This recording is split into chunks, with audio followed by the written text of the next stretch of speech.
Hai teman-teman, di sini kita bakalan diskusi mengenai input-output di sistem operasi itu sendiri. Sebelumnya, perkenalkan, nama saya Dian Maharani 211-02203. Perkenalkan, nama saya Nafi Danisa dengan NIM 211-02321.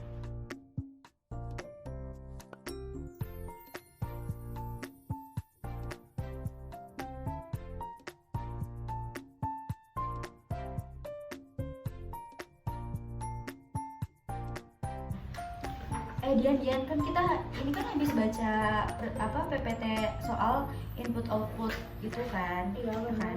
Nah, menurut kamu nih ya, pentingnya dari input output dalam sistem operasi itu apa sih menurut kamu gitu? Jadi kalau menurut aku sih ya, input output itu penting ya di sistem operasi itu sendiri.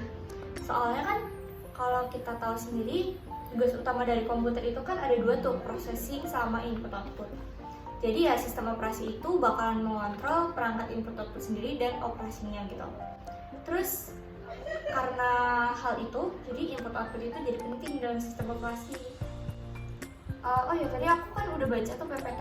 Kamu tahu nggak sih, Nam, di sistem operasi itu ada berapa gitu kategorinya dari input output?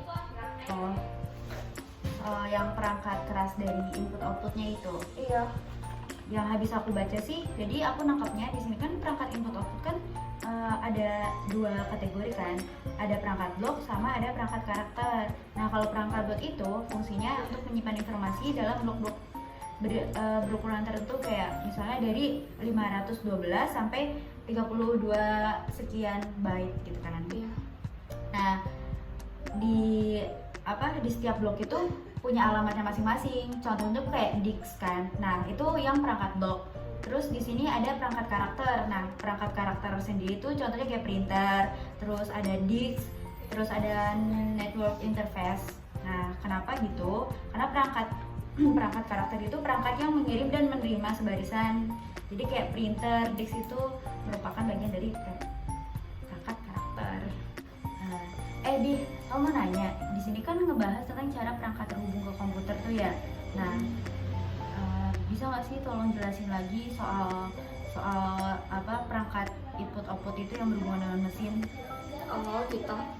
Jadi perangkat input output itu bakalan terhubung dengan yang namanya mesin melalui suatu titik yang namanya port yang terdiri dari 4 register. Jadi ada yang pertama itu register data in register.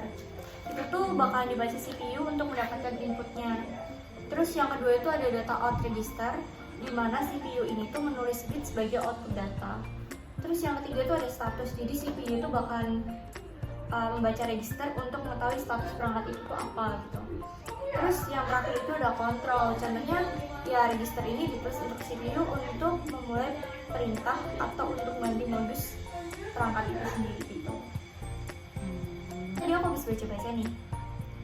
Jadi komunikasi perangkat dengan prosesor itu gimana sih? Aku sih nggak paham deh. Jadi dalam komunikasi perangkat dengan prosesor itu kan ada dua pendekatan. Yang pertama itu instruksi input output langsung. Nah, instruksi input output langsung itu diberi dari nomor input output sepanjang 8 atau 16 bit yang unik. Terus pada transfer data antara register perangkat dari register CPU itu gunanya untuk instruksi input output khusus.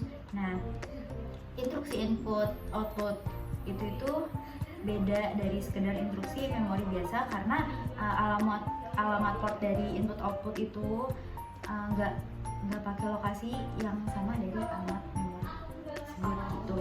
Nah, terus yang kedua itu ada memory mapped. Memory mappednya itu gunanya untuk pemetaan alamat input output ke memorinya. Jadi register data dan buffer data itu dipetain ke rumah alamat yang digunakan ke CPU-nya itu. Di sini tuh polling itu ada beberapa cara handshakingnya yang cukup sederhana ya. Yang pertama itu CPU akan terus-menerus membaca bit sampai bit tersebut menandakan bahwa perangkat itu siap untuk menerima perintah dari CPU. Terus CPU mengaktifkan bit writer di register perintah sebagai awal pertanda CPU memberikan perintah dan menuliskan sebuah byte di data out. Terus abis itu CPU akan mengaktifkan command ready bit yang artinya perintah tersedia siap untuk dijalankan oleh controller. Terus yang keempat, controller melihat command ready bit diset sehingga bit dikerjakan dan diset. Kemudian setelah itu controller membaca register perintah dan melihat perintah write, maka data out dibaca dan menyuruh perangkat input output untuk melakukan perintahnya. Terus yang terakhir itu controller menghapuskan command ready bit dan bit error di status dan bit kerja. Terus interupsi sendiri itu apa? Interupsi sendiri itu akan terjadi bila suatu perangkat input output ingin memberitahu prosesor bahwa ia itu siap menerima perintah, output sudah dihasilkan atau terjadi error. Terus cara menangani interupsi itu sendiri gimana? Ada beberapa cara sih di sini. Yang pertama itu controller mengirimkan sinyal interupsi melalui interrupt request line. Terus yang kedua ada sinyal dideteksi oleh prosesor, kemudian prosesor akan terlebih dahulu menyimpan informasi tentang keadaan stepnya. Selanjutnya prosesor akan mengidentifikasi penyebab interupsi dan mengakses tabel vektor interupsi untuk menentukan interrupt handler. Kemudian transfer kontrol ke interrupt handler. Kemudian yang terakhir, setelah interupsi itu berhasil diatasi, prosesor akan kembali ke keadaan sebelum terjadinya interupsi itu sendiri. Jadi kalau teman-teman juga bisa dilihat di sini tuh, nih ada siklus penanganan interupsi. Ini tuh kayak gini.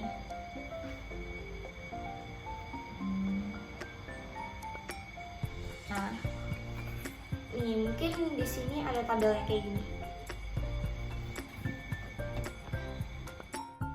Di sini aku mungkin akan menjelaskan mengenai apa sih penyebabnya interupsi itu sendiri. Jadi mekanisme interupsi itu nggak cuma digunakan untuk menangani operasi yang berhubungan dengan perangkat input output itu sendiri.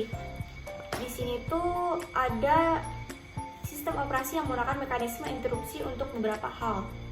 Di antaranya untuk menangani exception, yaitu suatu kondisi di mana terjadi sesuatu atau dari sebuah operasi didapatkan hasil tertentu yang dianggap khusus sehingga harus mendapatkan perhatian lebih. Nah, di sini tuh contohnya apa sih? Contohnya itu adalah pembagian dengan 0, pengaksesan alamat memori yang tidak valid dan sebagainya. Terus selain itu, penyebab interupsi itu juga bisa digunakan untuk mengatur virtual memory paging, terus menangani perangkat lunak interupsi, dan menangani alur kontrol kernel itu sendiri.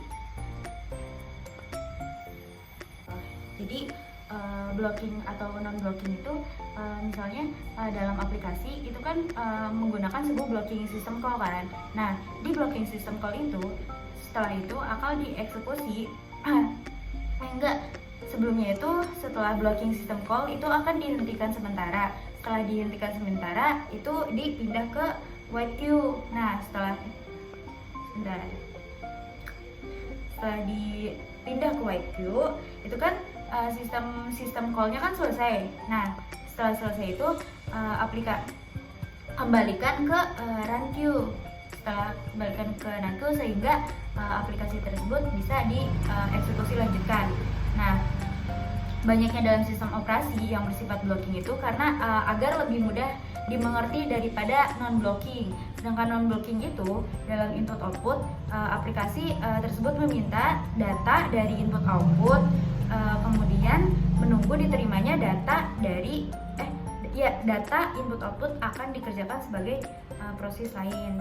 Kemudian di sini ada metode dari blocking dan non-blocking.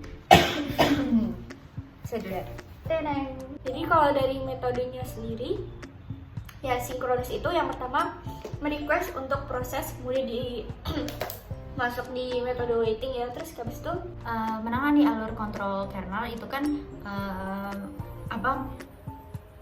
agar efisien untuk mengatasinya yaitu DMA. Nah, penjelasan dari DMA yaitu yang seperti yang telah dijelaskan sebelumnya sama Dian itu kalau mekanisme interupsi nggak efisien untuk melakukan transfer data yang besar karena transfer data dilakukan per word atau per kata. Oke. Dari DMA itu sendiri tuh mungkin aku ngejelasin dulu kali ya yang dari langkah transfernya itu gimana.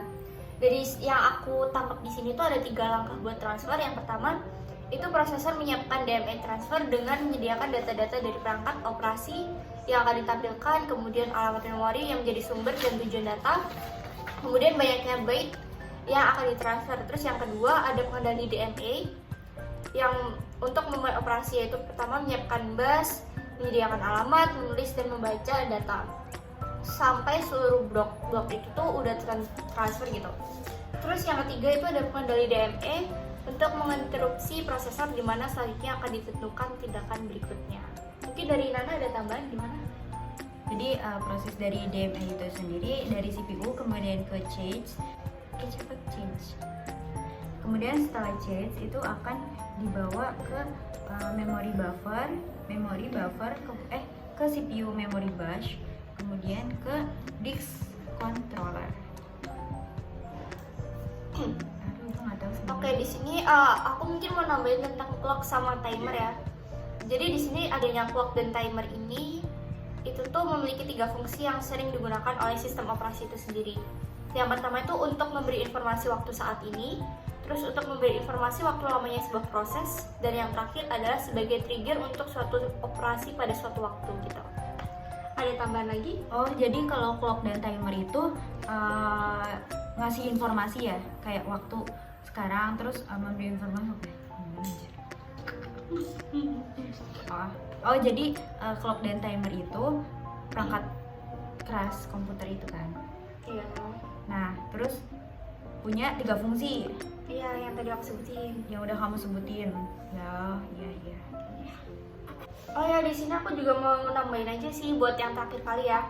Di sini tuh ada 2 jenis interupsi, yaitu maxable atau yang bisa ditunda atau diabaikan, dan juga non maxable yaitu interupsi yang tidak bisa untuk ditunda atau diabaikan. Terus juga apa lagi ya? Udah sih.